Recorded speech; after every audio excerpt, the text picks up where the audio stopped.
Kia ora.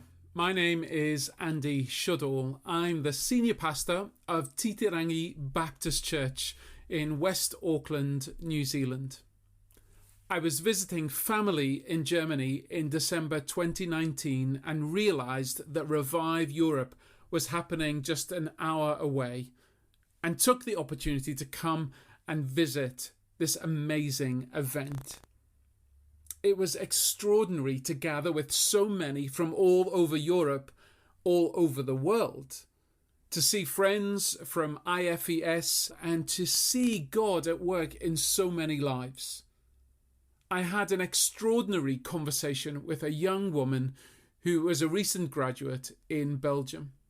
She shared her passion for her colleagues at work, the city that she lived in, her country, and for the world under God's care and power. It was challenging and refreshing to be in that conversation. God spoke to me about New Zealand and about our need for the gospel. To see people coming from all over the world and sharing the gospel in New Zealand would be such a joy. But it also had me praying that God would send people from New Zealand around Europe, that we would see God revive and deepen the work of the gospel in our lives in this generation. And then 2020 happened, and the pandemic, which has impacted so many so powerfully, changed everything for us.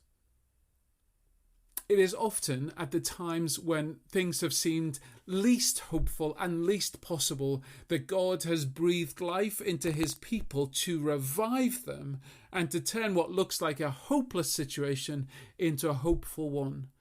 We need men and women who will be revived by the power of the gospel, by the good news of Jesus, by the power of God's Spirit at work within our lives now more than ever.